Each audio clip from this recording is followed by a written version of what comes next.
Le deuxième point, on a le rôle de bien informer et conseiller les gens. Les aider à bien exercer leurs droits en les accompagnant pour le mieux. Et j'ai signalé pour le mieux. C'est sûr qu'on fait notre possible, c'est ça qui compte. On ne peut pas être parfait, puis c'est très complexe des fois. Mais tu sais, exercer leurs droits en les accompagnant pour le mieux, c'est le droit de gérance au niveau des relations de travail. C'est qu'un gestionnaire qui a un droit de gérance certain, mais il y a une manière d'exercer. Les jurisprudences sont de plus en plus explicites là-dessus, sur les conduites qui ne sont pas du droit de gérance, qui sont des conduites proscrites. L'exemple que je donnais tantôt, c'est le droit de gérance de dire que tel employé ne fait pas l'affaire puis de l'assigner ailleurs parce que tu veux que ton projet réussisse. Mais si tu le fais d'une façon hypocrite, en essayant d'éluder et de dire les choses telles qu'elles sont, parce que tu n'as pas le courage de le faire, ou peu importe la raison, là, je pense que tu déroges un peu de ton droit de gérance. Un gestionnaire ou une gestionnaire qui aurait des comportements abusifs à l'endroit d'un employé, je pense pas que ça fait partie du droit de gérance, ça. C'est pas ce que l'employeur demande à son gestionnaire de faire dans le cadre de ses tâches. La jurisprudence dit aussi qu'un gestionnaire peut être malhabile, que ça se peut qu'il exerce son droit de gérance, qu'il fasse des fois des erreurs, mais que c'est pas du harcèlement pour autant. C'est une maladresse, c'est une incompétence. C'est différent, là. Mais quand c'est fait d'une manière plus insidieuse, là, à ce moment-là, c'est plus la même chose. Ça peut faire toute la différence si on les conseille pour le mieux. Un point que je trouve bien important, je dirais si vous partagez mon opinion, les gens doivent comprendre que le grief est fait à l'endroit de l'organisation et non pas d'une mise en cause qu'il y aurait eu des conduites néfastes. Les gens, eux autres, ils se disent, regarde, là, on m'a fait une vacherie, là, je vais faire un grief d'harcèlement, c'est un harceleur, c'est une harceleuse. Je comprends que c'est ça qu'elle veut qu'il cesse, le comportement. Mais si elle pense que, en bout de ligne, ça va être une décision, comme un juge à la fin, qui va condamner le harceleur à être emprisonné pendant 3 ans, on sait que c'est pas ça qui va arriver.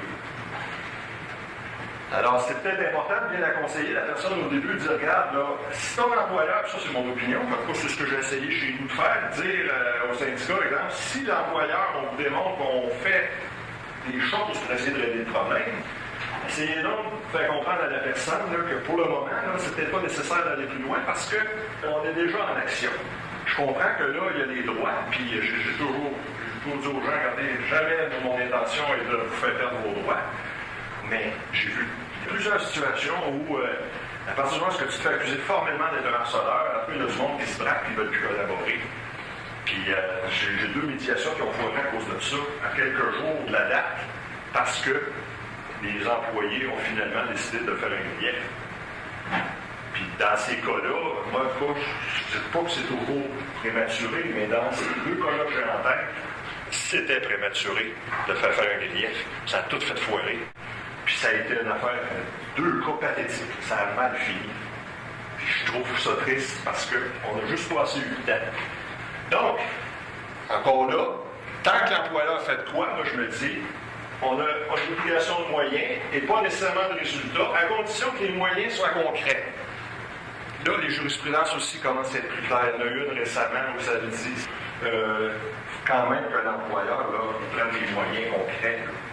Pas de la frime, pas juste pour apparaître devant la galerie.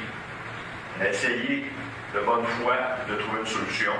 On sait qu'en matière d'harcèlement, des fois, on ne peut pas toujours en trouver une. Ça se peut, ça ne marche pas. Ce que la loi dit, c'est qu'on a une obligation de moyens et pas nécessairement de résultats. Donc, tout ce qu'on aura fait pour prévenir, les évaluations, s'il s'en fait, devrait donc s'en faire des évaluations de rendement, les attentes, les suivis, les moyens qu'on met en place pour faire cesser, les interventions, les enquêtes, les mesures concrètes qu'on va prendre pourront amener au rejet du grief advenant qu'il soit d'abord démontré qu'il y avait bien eu du harcèlement psychologique. En matière de harcèlement, les gens doivent comprendre le sens du grief et sa portée versus d'autres avenues qui leur sont offertes de signaler une situation et d'être aidés. Parce qu'en matière de harcèlement, il y a d'autres avenues.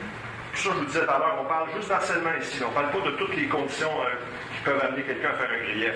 C'est une situation particulière où je crois que il faut essayer de conseiller la personne, c'est quoi qui va faire que ton problème va se régler le plus vite. Puis des fois, c'est pas toujours le grief, parce qu'il va être entendu pas mal loin. Puis pendant ce temps-là, il faut vivre avec la situation, à moins que la personne parte en invalidité. Mais elle ne peut pas être invalide pendant 2 ans. Là. Puis de toute façon, ça a des effets, comme je vous disais tantôt, collatéraux. Un autre point. On ne devrait pas défendre et dissuader une personne qui a des conduites néfastes pour les autres. J'ai vu, moi, dans les premières années, les relations de travail, défendre avec les ongles un gestionnaire qui a fait n'importe quoi. On dirait que c'était comme si c'était des avocats de la défense. Regarde, moi, je vais te défendre, ma job, c'est de te défendre. Mais j'ai vu une évolution. J'ai vu les conseillers en relations de travail de plus en plus être nuancés là-dedans et dire, regarde, là, je t'ai donné tellement de conseils pour te dire que tu t'enlignais dans quelque chose qui n'est pas correct, puis tu as persisté. Bien, aujourd'hui, là, donc, je suis un petit peu plus tiède. On va te défendre pareil, comme le syndicat va défendre pareil ses membres. Mais, vous voyez, c'est pas aussi acharné que, peu importe les moyens, moi, je vais m'arranger pour gagner.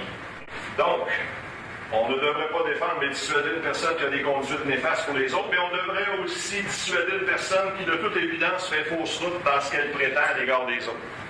Des gens qui se plaignent d'harcèlement, puis vous vous rendez bien compte quand vous les rencontrez que c'est tout décousu, puis la personne n'a pas de fait, puis des fois, moi, j'ai vu que le syndicat encourageait, regarde, dépose un grief, là, puis tu vas voir, puis c'est parce que, en faisant ça, il faut se rendre compte que l'autre personne qui se fait accuser, si c'est à tort, elle a des effets néfastes sur elle. Un épée de Damoclès pendant je ne sais pas combien de temps au-dessus de la tête.